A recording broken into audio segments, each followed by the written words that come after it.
I'm going to cue my panelists to please join me on the stage. Thank y'all. That was great information. Scott, I appreciate you doing that.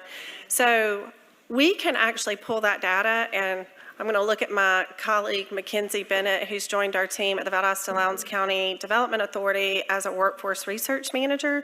So if there's some questions, we can actually pull that national average and the awards and pull associate's degrees and bachelor's degree, and we can pull a whole education attainment profile for you. So if that's a question that you have, we can help get that information for you.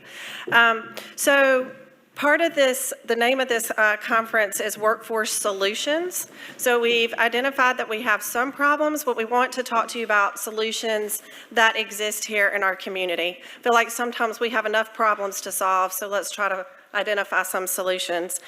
So joining me today on the stage, I have Michael Ruiz. He is the CTAE director with the Valdosta High School. We have Jason Van Ness, who is our work-based learning coordinator at Lowndes High School as well. Nicole West with Wiregrass Georgia Technical College. Carla Jordan with Valdosta State University. And Amy Thompson, who is with Moody Air, I'm going to have to, that's a long name. Moody Air Force Base Family Readiness and Transition Center. Did I get it right?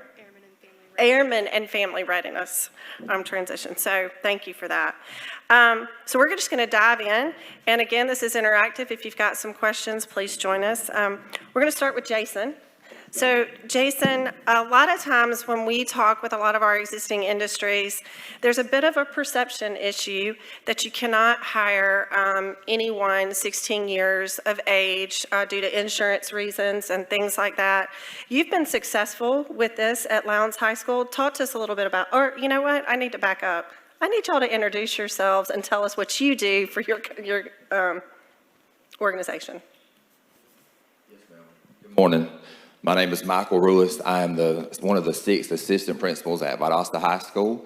I serve as also the district CTAE director for the district. Prior to being an administrator, I was in the sales industry for 7 years at Alert Tech. I have 12 years of teaching experience in the classroom. I also teach part-time classes as an adjunct instructor at Valdosta State University. And this is my 3rd year being assistant principal and CTA director. I have really enjoyed working with such dedicated staff, hardworking students, very supportive community, supportive parents. And my goal is we want to make sure that we are supplying the talent to address your industry workforce shortage needs. Thank you. Jason? Good morning. My name is Jason Van Nuss, and I am the system level coordinator for work-based learning and youth apprenticeship at Lowndes County Schools. I was a classroom instructor in the business education area, then transitioning into graphic design, running a print shop prior to taking this position. My main job is matching students who are in one of our 44 pathways, or one of the biggest CTE programs in the state at Lowndes High School, taking those students who are skilled, often credentialed, and putting them in with you in your industries. And we'll talk more specifically about that, to answer that question. Thank you for your time today. Hi, I'm Nicole West, and I'm the Executive Director of Departmental Affairs at Wiregrass. And if that title is not crystal clear to you about what I do, I'll tell you that I'm here today because I help manage the apprenticeship program at Wiregrass. Good morning. I'm Carla Carter Jordan. I'm at Valdosta State University. I serve as the Director of Career Opportunities, where traditionally in the past, probably about 7 years ago, you knew it as Career Services and Cooperative Education. I have been with Valdosta State for approaching 14 years and spent majority of my time in the Career Center. I'm a past person of the former Valdosta Tech, now Wiregrass community. I once started my career in career development there, and I am so excited to be here today and assist you with your workforce development needs. Good morning, everyone. My name is Amy Thompson. I am the Employment Program Manager at the Moody Air Force Base Airmen and Family Readiness Center. It is my job to assist our transitioning service members and their spouses with their resumes and help them find employment within the local government and our local community. Thank you. Great.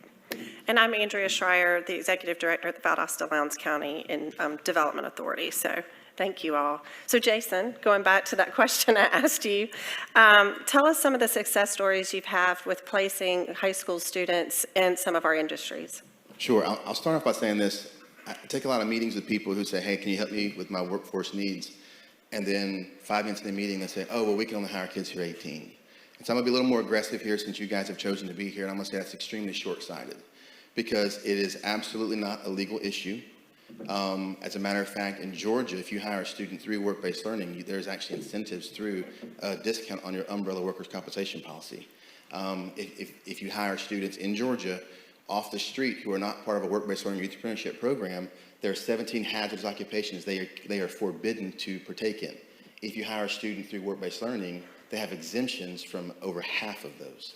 So they are incentivizing you to come and work with our high school students. We have a ton of credentialed and skilled students. And so I don't want to talk anecdotally. Let's talk data. Ace Electric, we're going to be doing a presentation next. They took 9 apprentices.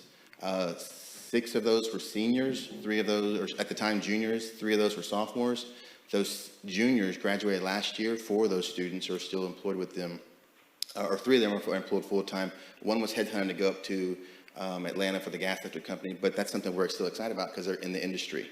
The 2 who just graduated now, there's potential for those students to come back. Langdale Forest, you saw those as one of the top employers in our county. They've had 4 interns through the high school, and those all 4 are now working full-time. So consider this, in a critical labor shortage industry, such as Ace Electric with commercial electrical construction, or any other area, they created from scratch 4 full-time employees. And as business owners, operators, consider this. They did it without their competitors knowing who these kids were. That's competitive advantage.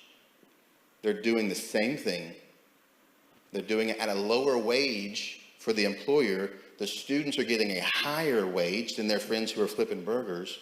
So $14 an hour is a great deal for the employer. It's a huge boon for that high school kid. And they're doing the same work under the supervision of a licensed and credentialed, whatever they are, welder, electrician, whatever. So there are a ton of success stories that we could go over and share.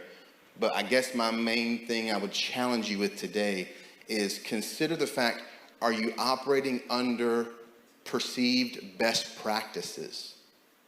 And are you confusing those with law? Because I'm telling you, there is no law telling that you cannot employ a 16 or 17-year-old, even in a manufacturing or a high leverage job such as construction, welding. And I've got students working at Langdale Forest who are working on, they're repairing the saws when they're down. I mean, that's something you traditionally say, oh, only 18-year-old kids, but that number is so arbitrary. And I know that a lot of you are not just Valdosta. Some of you are outside of Valdosta in other states, and they may differ there. But there's really no reason. And if you are, you're forfeiting a huge competitive advantage. I would love to see the numbers. Scott mentioned get creative, being creative with looking at that downtrend. And I'm telling you, there's a figure on that chart that said students under 15. I'd love to see a figure that says how many students in that area are 16 and 17. Because if you're ignoring, under 15 was like 15,000, no, 30,000. And I'd be telling you, if you consider all the high schools, so that's basically every junior, senior, and some sophomores who are 16, 17, in that area, I'd be willing to bet it's 7, 8, 9,000 students who most employers are ignoring when it comes to high-skilled labor. These students are skilled. They're credentialed. And again, I'm not talking anecdotally. Talk to these employers who've hired our students. They are skilled. They're getting a huge return. They're creating students full-time jobs from scratch before their competitors even know who they are. If you follow the traditional model where they go to college, as soon as that student graduates college, guess who else knows about them? Everyone in your industry, because that's where they're looking. So if you want to get those students before your competitors, your competition knows about them, employ them in high school, get them involved, on board in your culture, on board on your community, on your payroll, with maybe 2 or 3 step raises in that time. They graduate, specifically with ACE, these students who are graduating as seniors have already had 2 years toward their journeyman electrician. So those kids are making more money than me in 3 years. I mean, so that's a huge issue. I hope that answers your question. Yeah, absolutely. Thank you, Jason. Moving on to Michael. Michael, you're with Valdosta High School. And I know we hear a lot about the career pathways. You've got some great things going on with STEM. So tell us a little bit about the pathways that you have at Valdosta High School and STEM. Yes, ma'am. Thank you. Thank y'all all for being here this morning. We have 23 different career pathways from agriculture to cosmetology, and we offer our students real-world skills, and we're preparing them for the future. We're looking to create strong partnerships with all of you guys for business and industry so that we can work together to establish that pipeline of Georgia's future workforce. And just to give you a little bit of numbers, we serve approximately 2,200 students, and we have about 1,350 students enrolled in a CTAE career pathway. And CTAE stands for Career Technical Career Technical Agriculture Education.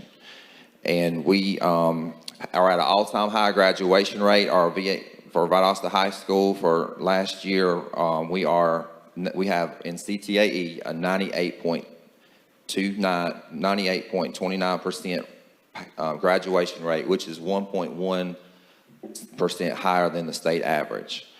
And we know that CTAE research shows that CTAE provides and plays a role in meeting your workforce needs. For example, we have an aging workforce, as we all know. Well, CTAE has an answer. We have very young students skilled and ready to enter the workforce, ready to make those connections. Another trend is we know that soft skills are lacking. Well, in all of our CTAE pathway classes, we have a solution. We have embedded in all of our classes the fundamental employability skills that all teachers teach across the board to make sure our students are prepared and ready to enter the workforce. Another trend is more internships and on-the-job training with all of our career pathways. With our work-based learning program, we provide those skilled and motivated potential employees, which can reduce your training cost and recruitment cost in the end. Just to give you a little bit of information about our work-based learning program, we currently have 101 students this past year who were enrolled. This past year alone, our students earned $127,000 in combined wages in our programs. And we have a wonderful we have wonderful teachers at our school that deliver those workplace ready skills. Every classroom has a state-of-the-art lab. We have a brand new $85 million facility. And we have the best of the best that we offer our students. We're constantly in connection with our business and industry twice a year to make sure that we have what the students need to be successful in your jobs, in our schools. So we are always in connection with everyone, and we want to set up those new connections for our new pathways. As Andrea mentioned, we have our middle school is a state-accredited STEM academy. We have a STEM academy. So last year we implemented 4 new STEM pathways at the high school. We have computer science, and STEM, if you don't know, stands for science, technology, engineering, and mathematics.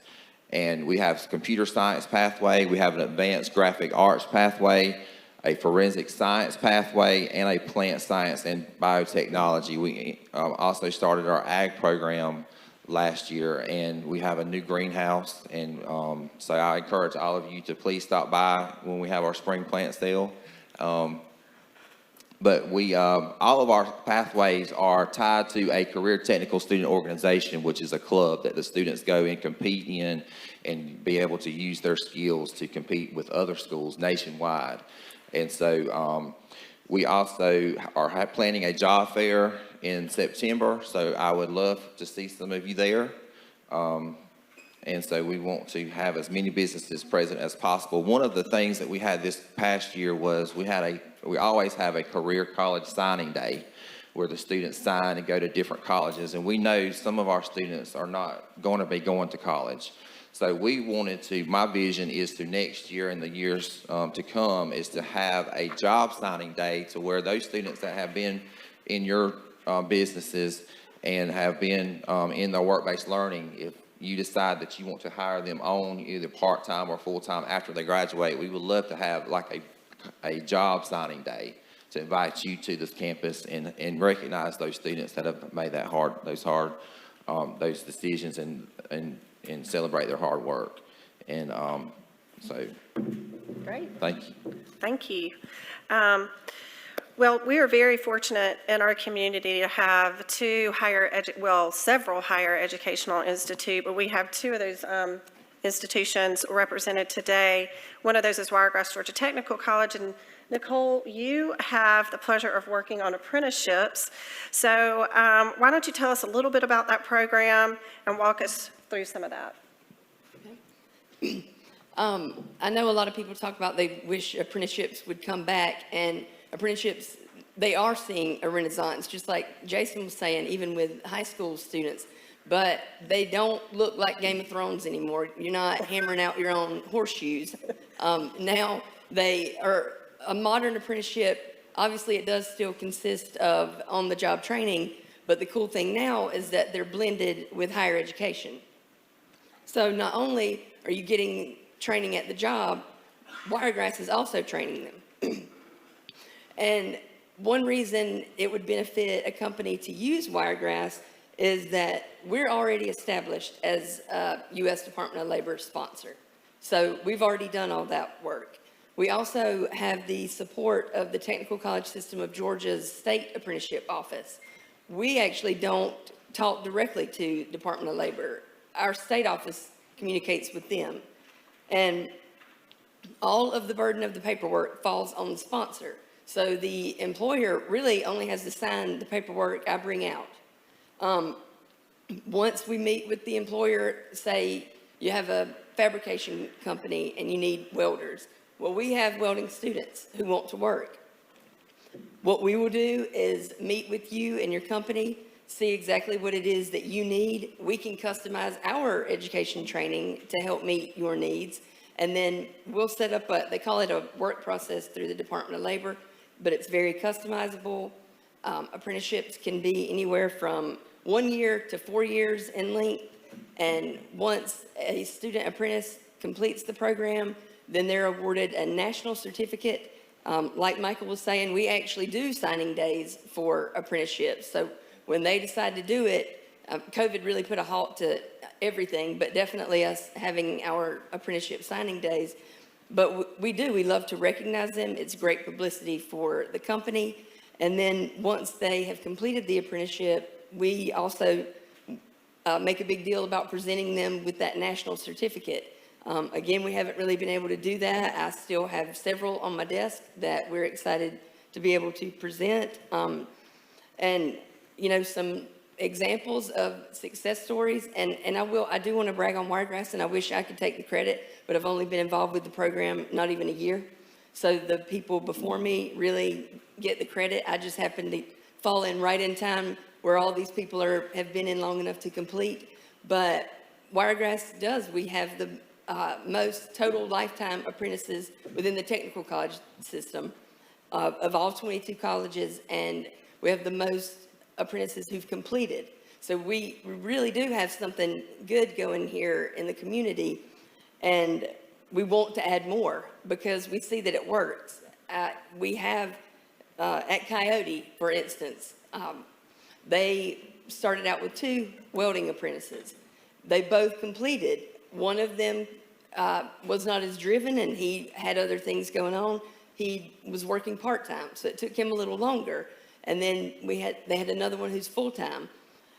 He's now in a leadership position. He is one of the mentors now, teaching his peers what he has learned through the apprenticeship program. And then at Berlin in Douglas, they've had 5 that they hired. 4 have already completed, and they just like one who's still registered and still going through the program. And hopefully, you know, the point is that we hope that they will keep these employees forever and that they will continue learning.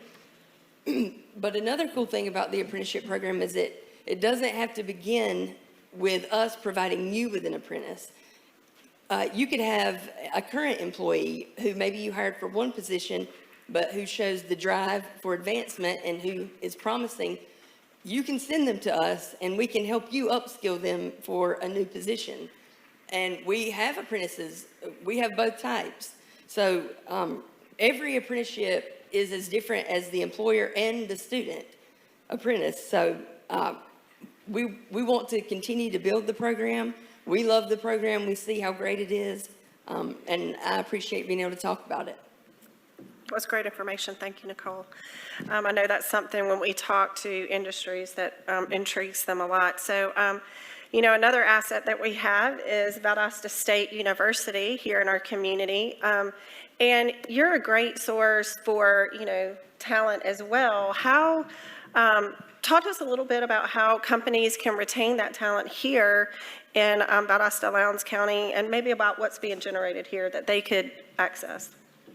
Thank you so much. I would love to share about how you can tap into the resource of Valdosta State in advertising your positions, openings, and to connect with our student base. One thing you would need to do is connect with our office. That would be your first step. In connecting with our office, we do have a job board that is available online. It's an online job board. We entitle it Blazer Briefcase. However, you access it through valdosta.edu/career. And when you access it, you build a profile for your company. Many of your companies already have profiles with us, such as Innate Coaching. They have been working with us for a very long time with interns as well as cooperative education opportunities. Now, when you hear cooperative education, it's very similar to apprenticeships, and that's not a term that is oftentimes used now. It is really a good base to grow your talent, where you would have a student start at their sophomore year when they complete their 30 hours, and they would apply to work with you and then work with you being promoted through more tasks that you have to offer so that they can grow their skill set with you. They could alternate their semesters or they could focus on one track. Major corporations do offer it in the fields of engineering, such as Norfolk Southern. They have a robust cooperative education program that hires students not only from Valdosta State, but also from out the 41 county region that we serve in our MSA. Also, one other thing I'd like to identify, PCA is one of our industry leaders that provides cooperative education opportunities for our computer science, as well as students that are moving into the engineering field. When you tap into our resource, the job board placing is one place that you would go in Blazer Briefcase, but we've also created other avenues.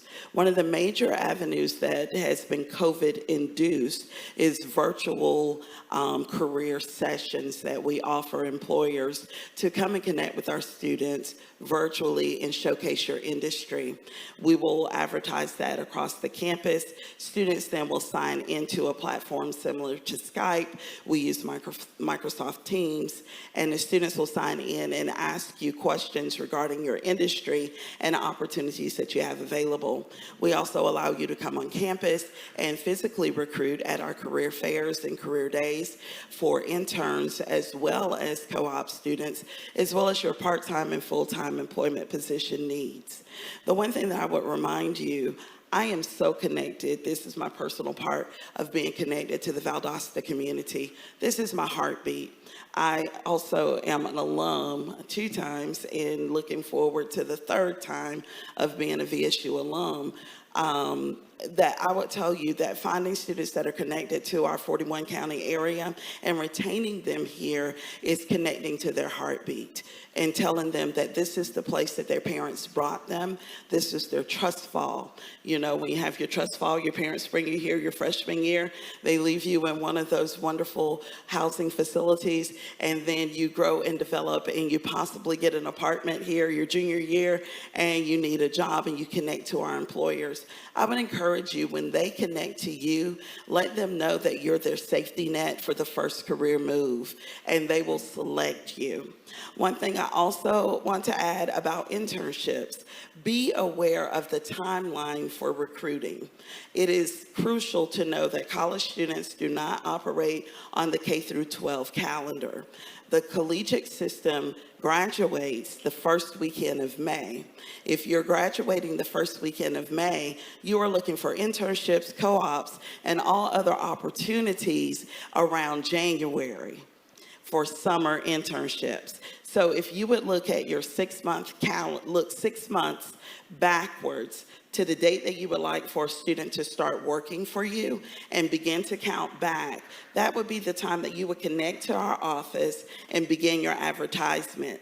That means for you as an employer that you would need to solidify your internship process 6 months prior to that date of advertisement. So start working with us and we will walk you through what you would need to do to advertise to the different departments. I look at Lauren sitting here. She was actually one of our interns with the chamber and she went through our process and now she is still with the chamber. So that is our testimony to how well our students are connecting to our community when they trust our employers to be there for them. Ine Coaching transitioned our cooperative education student into a full-time position after she was finished with her undergraduate as well as her graduate studies. And she spent most of her career in the cooperative education program, growing not only in coaching, but growing her own skills as a graduate student when she finally finished. So I want to encourage you to connect with us. We will customize your needs and meet your needs to bring you on our campus. We also would like to offer an opportunity for our students to come and tour your facilities. We found that when our students see where they're going to work, they're more apt to connect to the industry that you are asking them to be a part of. And Theresa Boyd, it's so good to see you because she was my office neighbor for a while at VSU, and she has supported all of our PR and ComArt students and opportunities on our campus. So I do want to encourage you to connect with our office. Great, that was great information, Carla. Amy, I am so glad I know you because when we talk to a lot of our industries, they're like, how do we tap into the resources for Moody and, recruit veterans that are entering into the workplace? So tell us a little bit about what you do and how we can work with you. So my question for you is, and I want you to think about, how can we keep our our retirees in our local area? So they are committed, they've got a home, they've got kids in high school. How can we keep them within our local business area? And so one of those is the SkillBridge program. The SkillBridge program is an opportunity for our service members who are within 180 days of transition from the military to gain work experience within your organization through apprenticeship or training with hopes to gain full-time employment within your program. The DoD will cover their service members' pay and benefits for that 180 days and partner to hope to gain a full-time employment with you guys. So what that is basically for you guys is that's 180 days of free employment. The government is paying them, taking care of them, in hopes to gain training and have that full-time employment once they complete that process. Now for our spouses, I often collaborate with the Georgia Department of Labor to ensure that we have job openings and abilities for them within our community. And we often have spouses that come in, they PCS in and move to Valdosta, and they have licenses within different other, states and stuff. And so my job is to help them get relicensed within the state of Georgia, get reimbursed, and then get them out into the work community. So some of those examples would be the RNs, the CNAs, and our teachers.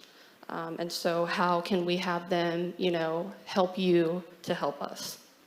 Great, thank you so much. I wanted to ask this question. We had some really good conversation yesterday around students and graduates, workforce at Moody. And one of the things that we talked about, and I think that some of us may, need some help with, is what is the biggest obstacle to retaining graduates from, whether it's Wiregrass, our high schools, VSU. Talk to us a little bit about what's the obstacle you see and why they're not staying here in our community.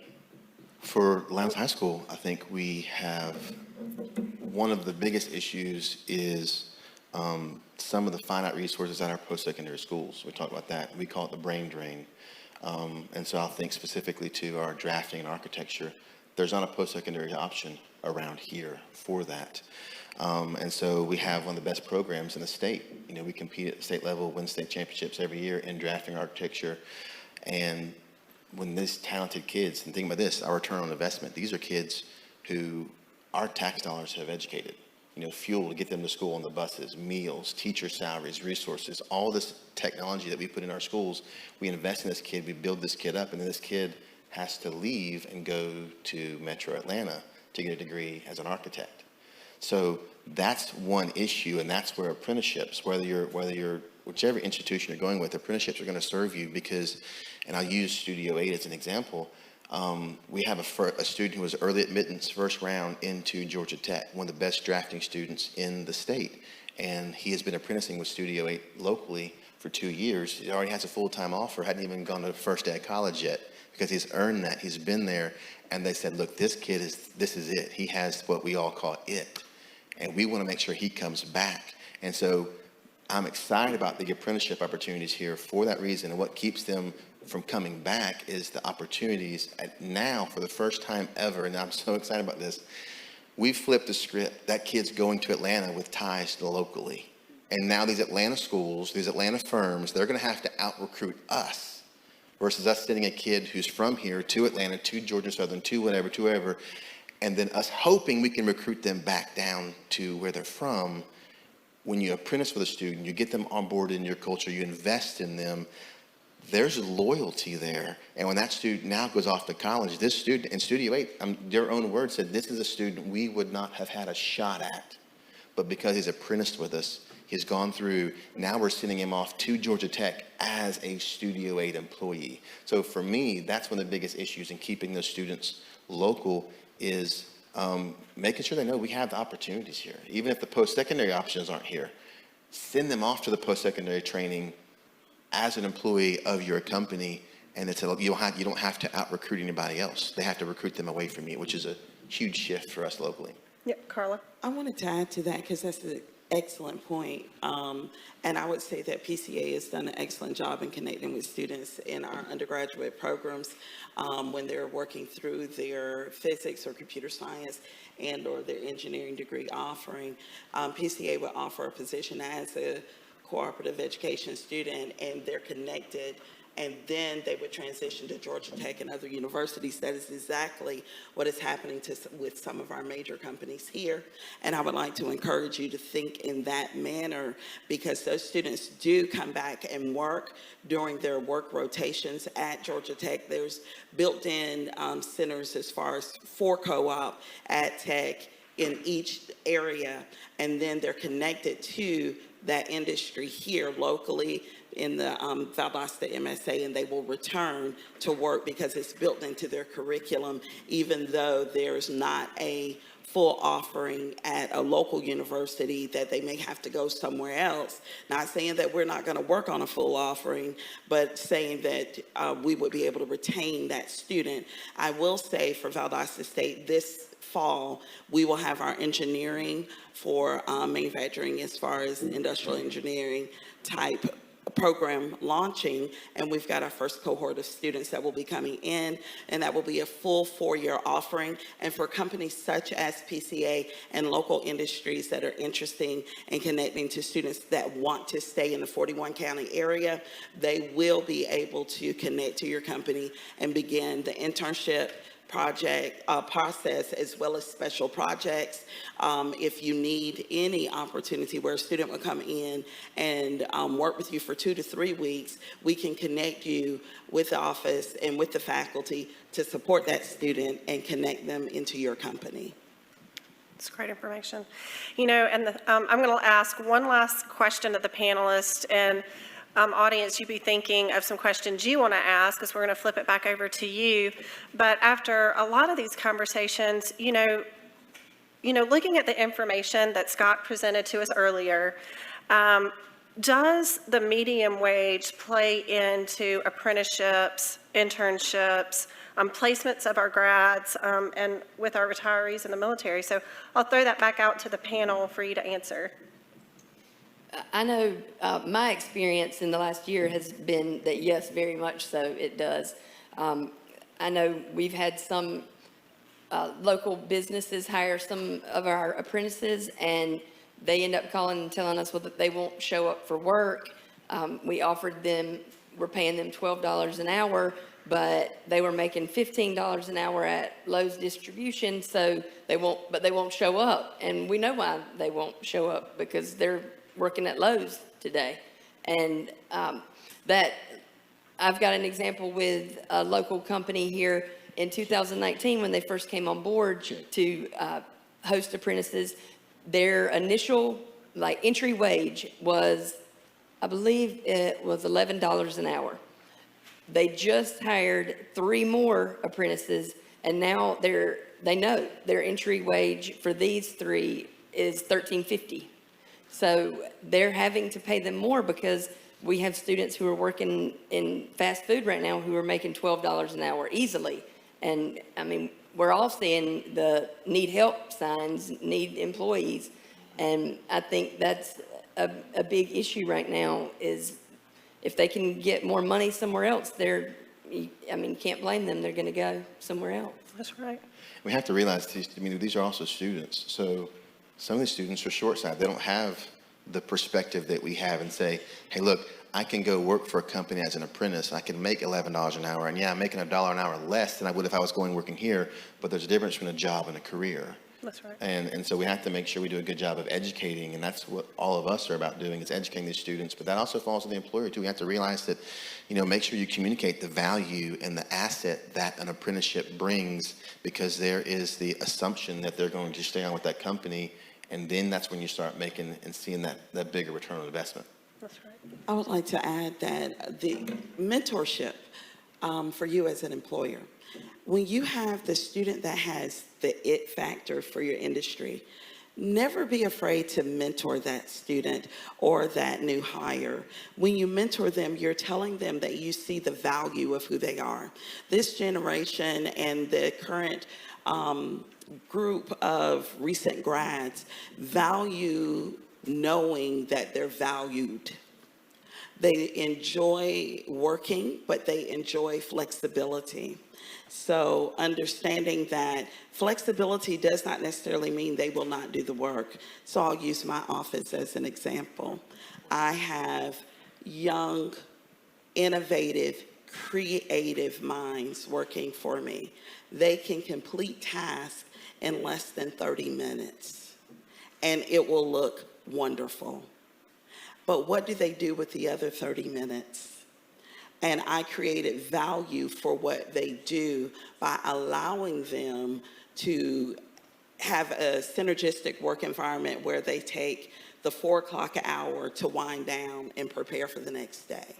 I build in flexibility models. Now, COVID has forced me to be flexible because we all had to work at home. And I had to trust that they were putting in their work. What I found was my team was working 40 to sometimes 50 to sometimes 60, and I'd have to ask them, why are they still texting about the meeting that occurred earlier that day? So when you allow them the flexibility to flex their time, allow them a day off. It's not that they're running off to lose their mind, but let them know that you see who they are and embrace their individual passions. It grows your workforce.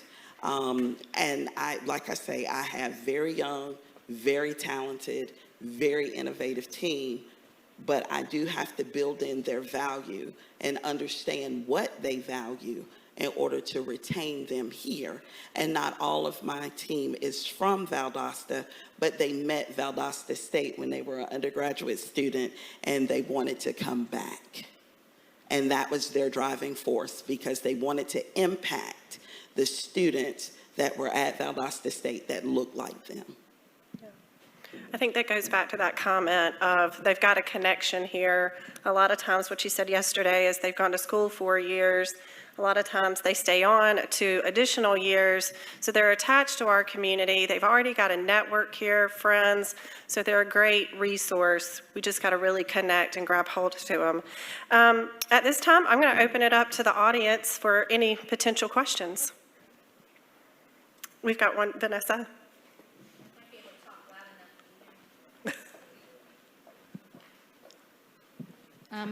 I know I've been kind of disconnected from education for a few years since I came off the board, but one of the biggest problems that we had, and I wanted to know if we've done anything to bridge that gap yet.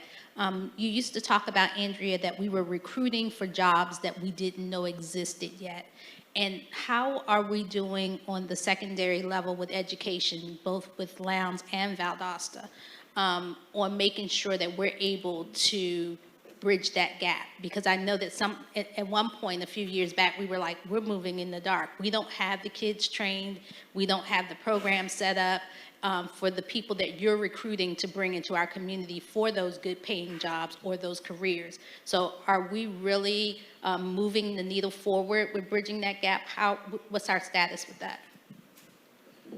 Well, I'll answer a little bit of that. I think we've made great strides with VSU, with the engineering program that they just brought on board. And we've seen a lot of those pathways introduced into our high schools. Another program that I'll talk about that Christy's over here, I might get shot, but we implemented a program, Wired for Workforce, where it's a 40-hour certification. We work with our high schools, K through 12, CTAE directors. They nominate about 10 people out of their class. These students go through that 40-hour certification and then graduate, with forklift training, OSHA training. We customize that program based on what the school systems and the employers in our community need. We were getting ready to kick that off last year, but COVID hit. And so we had some employers that were signed on, ready to interview these students. They'd have their application, they'd have some soft skills, but unfortunately we weren't able to implement it. And we were going to do that not just from Valdosta Lowndes, but also tying in Eccles and looking at it from a regional perspective, because our workforce does not just come from Valdosta Lowndes County. It does not stop at the border. It goes, like as Scott said earlier in that presentation, we recruit up to 60 miles away from Valdosta City Center. So that's what I've seen happen over the last couple of years, to answer your question, Vanessa, but I'll go back to the panel for to answer that. I'll keep it short and acquiesce because we're going to talk a lot about this in the next presentation, but I'll cite the customizability and the flexibility of working with an apprentice with us. So we don't have an electrical program at Lowndes High School. So when you look at an apprentice, you may not have a kid in that specific area, but we pulled kids from engineering, from construction, from automotive, from welding. We pulled kids who had an affinity for that, and then we looped those kids in with Wiregrass to get the specific training that the curriculum that ACE and Wiregrass developed. So I would say yes, we're moving forward in the right direction because there's a high level of customizability with these apprenticeships. Good. Any other questions?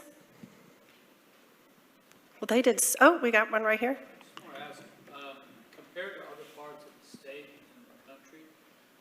Compared to other parts of the state and the country, does our region appear favorable because of a lower cost of living and especially a lower cost of real estate, notwithstanding the recent boom? I suspect that our average cost of housing here is still below average for the rest of the state. So when it comes time to attract industries or new employers, and they might say, well, this region is remote in a lot of ways, and yet, in terms of attracting a workforce, is the cost of living a plus in your opinion? Okay, so I guess that goes to me. And we've got somebody else that can answer. I'll give my 2 cents, and if you want to give the mic to Nicole. Honestly, I think what we see, and I've got Stan Krantz also who works with me at the Development Authority and works with our prospects, and we've got Home Depot over here, and I know I'm calling y'all out. But honestly, what we get asked, one, is do we have a site and do we have the infrastructure? And two, do you have workforce? It's not about, yeah, we want to attract workforce to our region, but it is about, do you have the talent that already lives in your community that's going to go to work? So I'll just be very honest with you. When we show that we have a 44%, unparticipating workforce or whatever that is, that's not positive for us. So what my hope is out of this workforce summit is we do another one, challenging Christy over here, where we talk about how do we start bringing that 44% back into the workforce, and what is it that we need to do? And I think a lot of it is, it's these people sitting up here with you today, and it starts with working with your education system, your higher ed, and doing these apprenticeships, and it takes the private sector getting involved in that. With that said, I'm going to turn it over to Nicole and let her help answer that question. Yeah, am I on? Do we have anybody here from Hourglass? No, Anybody? we do not. From Hourglass. Oh, we do? So, so I know that Ace Electric bid that job long before they ever chose where they were going to put the facility at. And one of the things and so we thought we were going to go do that job in Arkansas or Florida or wherever, looking at several locations. And then when they came here to see, can we put this facility here and create jobs in this local community? One thing that they did look at was, what is the average medium wage here? Because we are going to pay our people a little bit more than that to steal them away from the other industry and create our own workforce, and are the people available? So they were really looking for a place that, of course, a cheaper real estate. They weren't going to try and recruit people to come here to work, but to take from the workforce that was already here. And what is the medium wage, and what are the employed numbers? What are they looking at? So I think it's kind of sad that they chose to put their facility here because our medium wage was so low. So One of the deciding factors. we'll give it to Hourglass over here. Yeah, because I'd love to piggyback off that, because what we found in execution, I've got a good voice, but I'll take mine. Thank you. What we found in execution, and I think we're talking a lot about that number that we're seeing with the medium wage, but here's what that medium wage really says. It says that we need to look at the pay band really for each type of position, because if the medium wage is $14 an hour for a particular position, that means that the people that we really wanted to come and attract are making $25 an hour.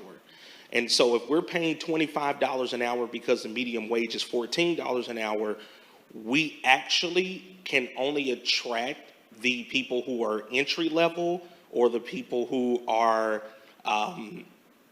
basically have a average skill set, when we're looking for an above average skill set, because we placed a facility here that there is no point of context for the workforce here for what we're manufacturing. So we have to invest so much more in training, and on top of that, to get the people who have above average skill, they're still kind of iffy with what it is that we're paying, even though we're paying over the medium, because the people at the high end of that spectrum are